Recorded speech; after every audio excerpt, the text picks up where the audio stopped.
ensinga egenda okwaniriza omwaka omujja abalyoyi b'emyoyo ab'enjawulo babeera basaale mu kkuba ttooki mu bibaddewo mu mwaka n'okutangaaza gye tulaga. Kizibu wano abantu bamalako omwaka bagamba kuliko eryaka ekkadde munnange tolivuma kubanga eryaka lino lyovuma likutuusizza guno tonnagutegeera.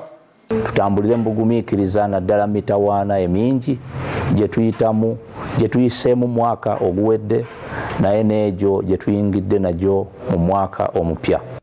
Nga bayita mu kibiina ekitaba enzikiriza za Kristo bavumiridde ebikolwa eby'obutujju kyokka gavumenti ne bagiwa amagezi geesaanidde okugoberera ng'ebulwanyisa.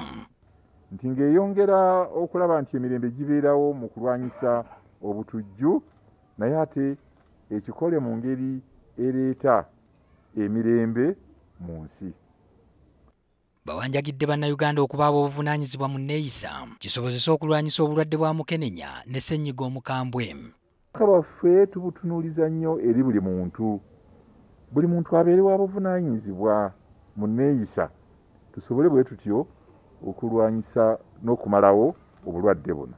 Ng'abaana basemberedde okudda mu masomero bannaddiini baagala wabeewo enteekateeka ennungamu ey'okubabudaabuda.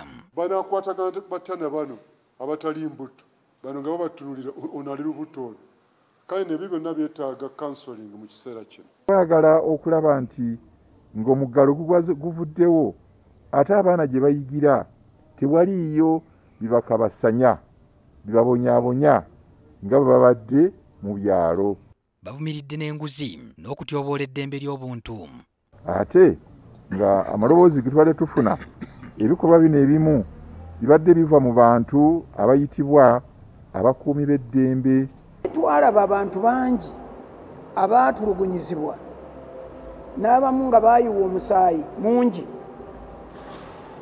nga kino kiva ku bantu abawagira n'abeesimbyewo obuteeyisa nga abantu abagunjufu bwe baali eyisizza.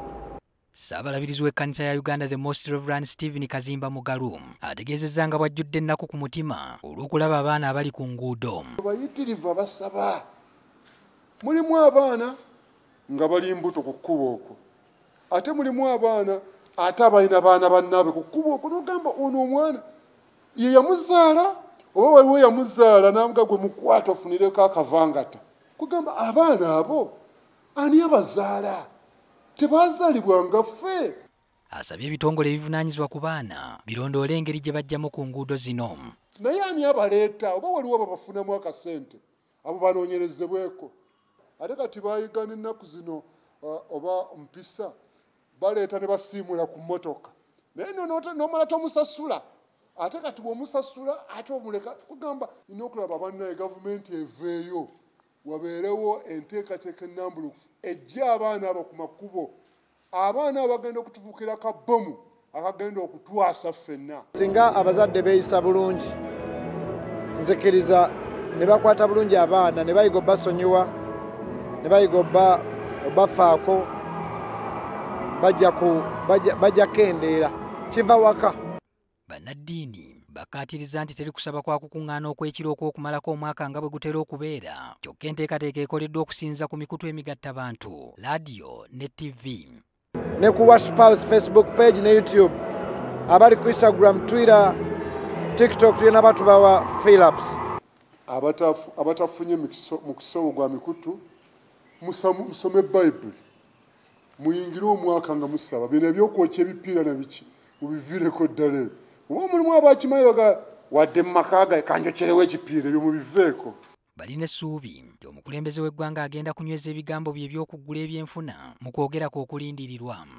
Siriimu yajjanga mwenna abali wano abasinga temunnazaalibwa nakati tagendanga ekyo tukiyige okuggalira obuggalizi ensi mweggalewo ekyo tekitegeeza nti obulwadde buvuddewo tuteekwa kukolayo nkola ndala.